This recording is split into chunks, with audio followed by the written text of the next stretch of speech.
Hello everyone, today we have new video review, and as you can see, this time we are going to talk about kit from Arma Hobby. It is made in 1/72 scale and it copies Yak-1b, so it's a part of expert set series, and it means we will get some additional bonuses inside. And this is a commercial sample, so you will get all the same stuff as what you will see in this video review, and it will be interesting to check it because it's a relatively fresh plastic from Polish company, and so we will get a chance to take a look inside. So first of all, box size is typical for this manufacturer, and if I zoom out a bit and then place my hand here, so you can see that's not such a huge box. We have really beautiful box art. Again, I'm saying, just like in the previous reviews, that this image is really good as a poster, so I really hope that maybe they will start selling them as a posters. Here on the side you can see some information about contents, so we can zoom in so that you can see what is actually here.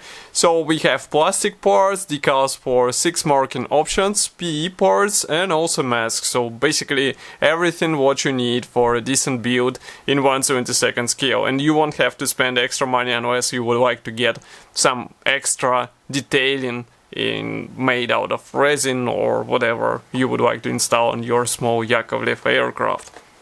Here on the rear side we have 6 marking options, so these are basic profiles. We have also a short, let's say, explanations what these are copying, but there will be a marking guide inside, so no worries, we'll talk about it in detail a bit later. And here we have some information about manufacturer, several safety advices, so we can jump in to the box. This is a side opening box, and here is what we have inside, so let's remove it.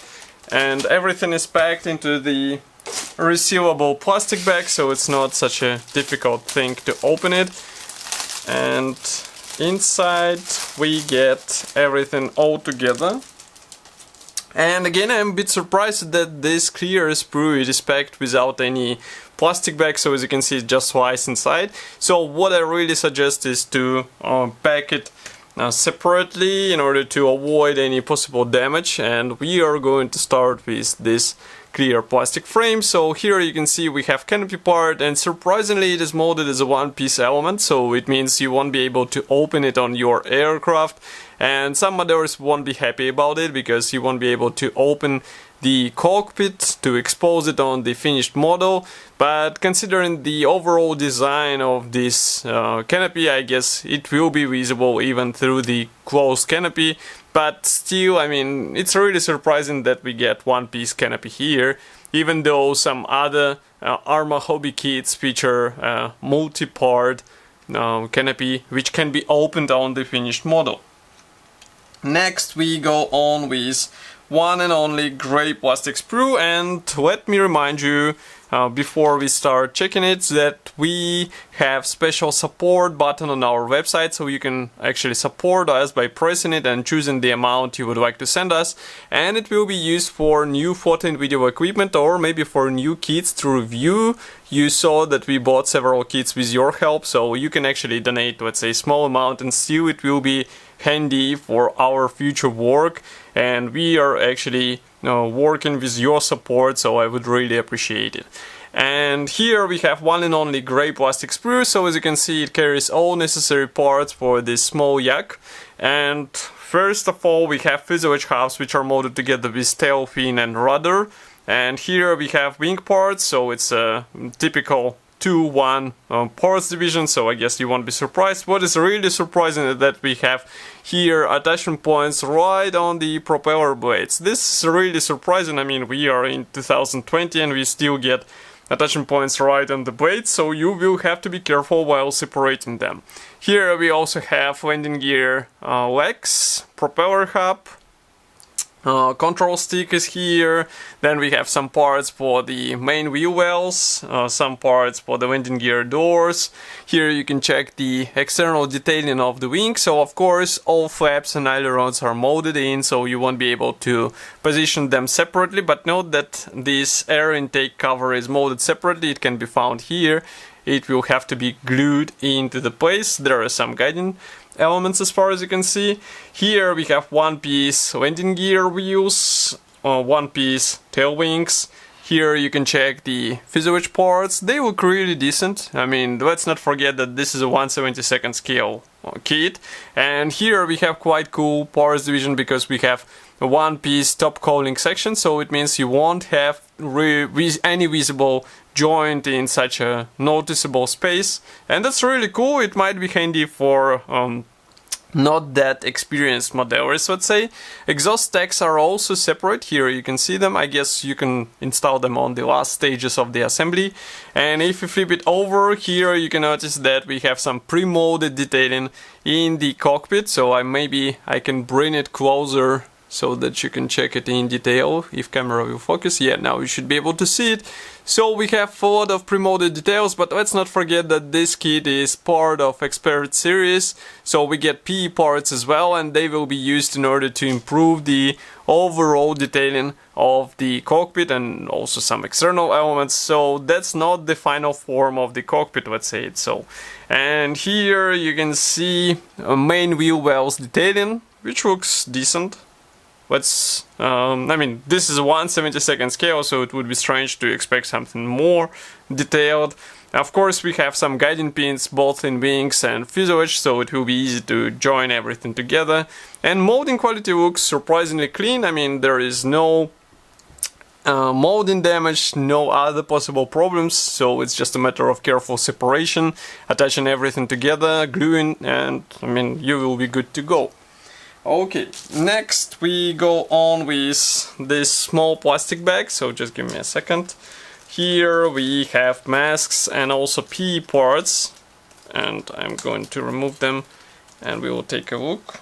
So first of all, we get this tiny PE thread with some additional parts for fine detailing of the model. As you can see, we have dashboard, we have also several meshes for the air intake, we have seat belts, and some other extra parts, for example target sights here. And I mean, because this part is unpainted, that might be handy for some modelers. You might replicate some weathering on this part, so that's a nice bonus to have out of the box. And also here we have mask sheet, so these are pre-cut masks. They will be handy for the canopy and landing gear wheels, so basically you are covered out of the box. And sorry for the pun, but I mean, that's a really nice bonus to have. So next we have assembly manual, but as usual in the assembly manual we have Decals sheet, so just give me a second.